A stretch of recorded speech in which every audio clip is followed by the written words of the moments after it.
Assalamualaikum. Apa kabar anak-anak? Hari ini kita akan belajar tema 7, subtema 2, pembelajaran 1 dan 2.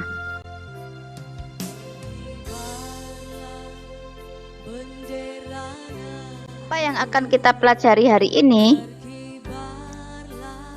Yang akan kita pelajari hari ini adalah peristiwa seputar proklamasi, yaitu peristiwa sebelum proklamasi, peristiwa pembacaan teks proklamasi, dan peristiwa sesudah proklamasi. Kita pelajari satu persatu. Dahulu, pada akhir bulan Juli 1945, Jepang menjanjikan kemerdekaan kepada Indonesia, yaitu direncanakan tanggal 7 September 1945. Namun pada tanggal 6 dan 9 Agustus 1945, sekutu, yaitu yang terdiri dari Amerika Serikat, Perancis, Inggris, dan lain-lain, itu menjatuhkan bom atom di Jepang, tepatnya di kota Hiroshima dan Nagasaki. Kemudian pada tanggal 15 Agustus 1945, Jepang menyerah tanpa syarat kepada sekutu. Akhirnya Jepang kembali ke negaranya, tidak di Indonesia lagi.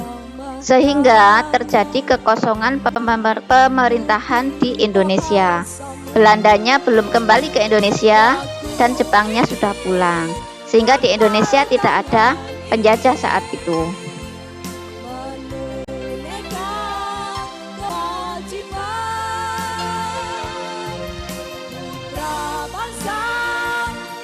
Setelah mendengar berita Jepang menyerah kepada sekutu, bangsa Indonesia mempersiapkan diri untuk merdeka. Kemudian diadakan perundingan antara para pemuda dan golongan tua. Ini ya gambarnya, salah satu gambar perundingannya. Walaupun demikian, pemuda dan golongan tua sering terjadi perbedaan pendapat. Akibatnya terjadilah peristiwa Rengas Dengklok, yaitu para pemuda mendesak untuk segera dilakukan atau dilaksanakan proklamasi, sedangkan golongan tua masih menunggu Jepang. Golongan muda tidak mau menunggu Jepang, sehingga golongan muda membawa Bung Hatta dan Bung Karno beserta Ibu Fatmawati dan Guntur Soekarno Putra. Ibu Fatmawati ini istrinya Bung Karno, dan Guntur Soekarno Putra ini putranya Bung Karno. Mereka dibawa ke Rengas Dengklok agar tidak terpengaruh oleh Jepang. Apa tujuannya? Yaitu mendesak golongan tua untuk segera memproklamirkan kemerdekaan Indonesia. Peristiwa ini terjadi pada tanggal 16 Agustus pukul 4 dini hari, 4 pagi. Setelah melalui perdebatan yang ditengahi oleh Ahmad Subarjo, menjelang malam, kedua tokoh Bung Hatta dan Bung Karno akhirnya kembali ke Jakarta. Rombongan Soekarno-Hatta sampai di Jakarta pada pukul 23.00 waktu Indonesia Barat atau pukul 11 malam. Soekarno dan Hatta setelah singgah di rumah masing-masing, lalu bersama rombongannya menuju ke rumah Laksamana Maeda di Jalan Imam Bonjol nomor 1 Jakarta. Di tempat itu mereka akan merumuskan teks proklamasi kemerdekaan. Mengapa tidak di rumahnya Insinyur Soekarno? Kenapa di rumahnya Laksamana Maeda? Hal ini untuk menghindari kecurigaan Jepang.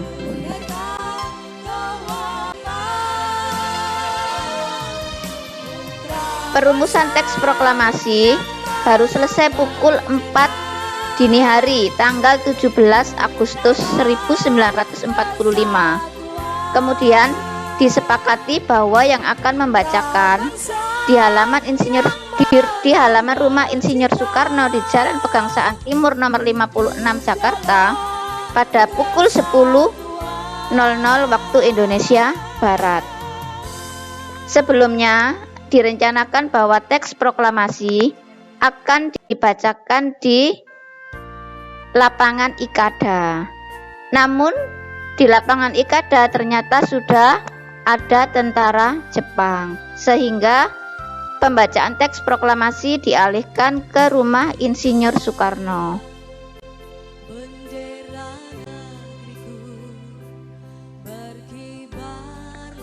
Peristiwa pembacaan teks proklamasi. Proklamasi ini menjadi peristiwa paling bersejarah bagi bangsa Indonesia. Proklamasi menjadi tonggak sejarah berdirinya bangsa Indonesia menjadi negara yang merdeka dan berdaulat. Proklamasi menjadikan bangsa Indonesia terlepas dari penjajahan. Proklamasi juga menjadi awal bangsa Indonesia untuk menentukan nasibnya sendiri, tidak ditentukan oleh penjajah. Pembacaan teks proklamasi dilaksanakan pada hari Jumat, tanggal 17 Agustus 1945 di rumah Insinyur Soekarno. Banyak tokoh pergerakan nasional beserta rakyat berkumpul di tempat itu. Mereka ingin menyaksikan pembacaan teks proklamasi kemerdekaan. Sesuai kesepakatan, para tokoh Indonesia menjelang pukul 10 atau telah berdatangan ke rumah Insinyur Soekarno. Mereka hadir untuk menjadi saksi pembacaan teks proklamasi. Acara yang disusun di kediaman Insinyur Soekarno antara lain: 1. Pembacaan teks proklamasi. Yang kedua, pengibaran bendera merah putih. Yang ketiga, sambutan Wali Kota Suwiryo dan Dr. Muwardi.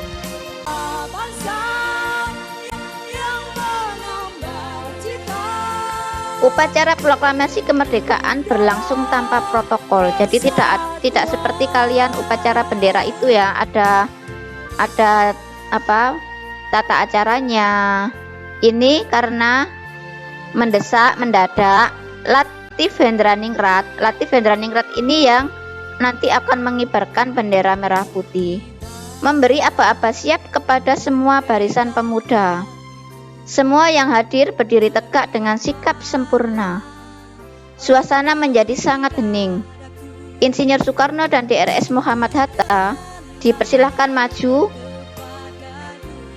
dan Insinyur Soekarno didampingi DRS Muhammad Hatta membacakan teks proklamasi. Teks ini ditulis oleh Insinyur Soekarno dan diketik oleh Sayuti Melik. Ini adalah teks yang diketik oleh Sayuti Melik. Mari kita baca bersama-sama. Proklamasi. Kami bangsa Indonesia dengan ini menyatakan kemerdekaan Indonesia. Hal-hal yang mengenai pemindahan kekuasaan dan lain-lain diselenggarakan dengan cara seksama dan dalam tempo yang sesingkat-singkatnya. Jakarta, hari 17 bulan 8 tahun 05. Atas nama bangsa Indonesia, Soekarno-Hatta. Mengapa ini kok ejaannya pakai J, yang kok pakai Jang? Dulu sebelum ejaan yang sekarang, yang itu nulisnya seperti ini. Untuk menulis U juga O sama E. Ini ejaan yang dulu ya. Kemudian kenapa kok tahun 05? Tahun 05 ini tahun Jepang. Ini teks proklamasi asli tulisan Insinyur Soekarno. Masih ada coret-coretannya ya. Ini tulisan aslinya ya.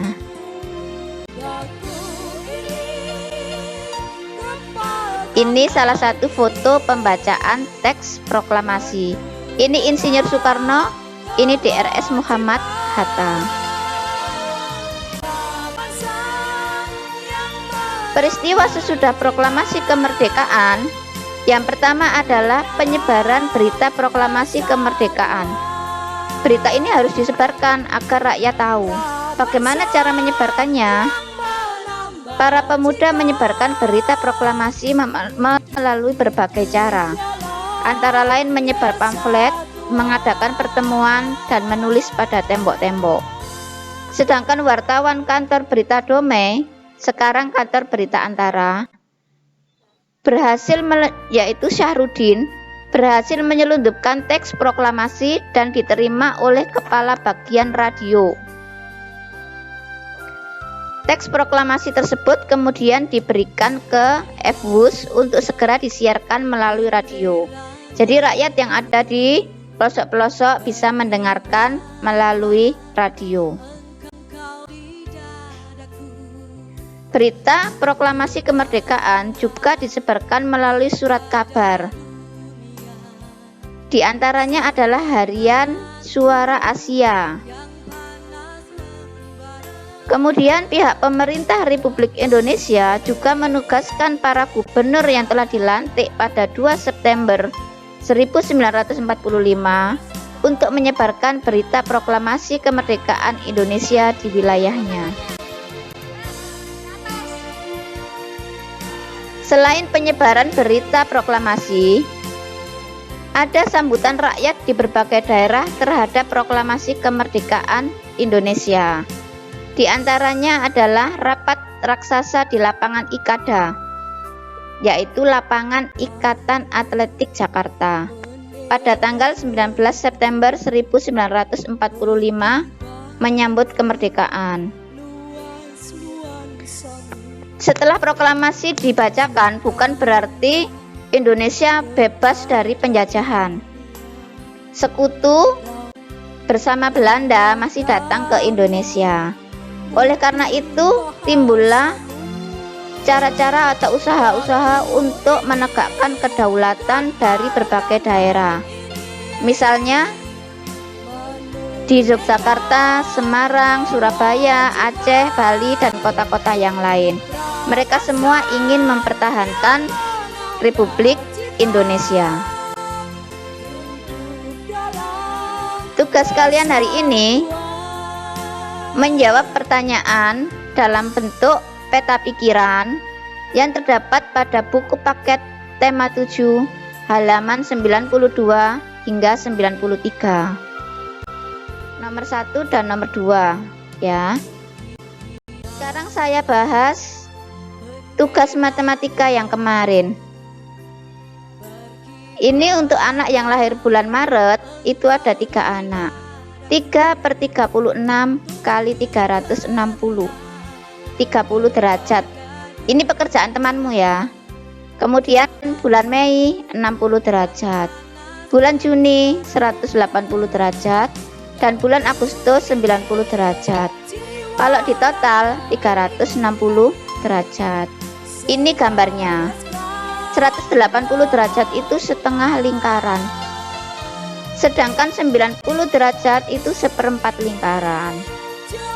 Ini 30 derajat, ini 60 derajat. Diukur pakai penggaris. Ini juga hasil temanmu. Kemudian dikasih keterangan. Yang 180 derajat ini apa? Oh, anak yang lahir bulan Juni. Yang 60 derajat ini apa? Oh, anak yang lain bulan Mei. Jelas ya? Yang masih salah nanti dibetulkan lagi. Selamat belajar. Semua tugas dikerjakan sendiri. Tetap semangat. Wassalamualaikum warahmatullahi wabarakatuh.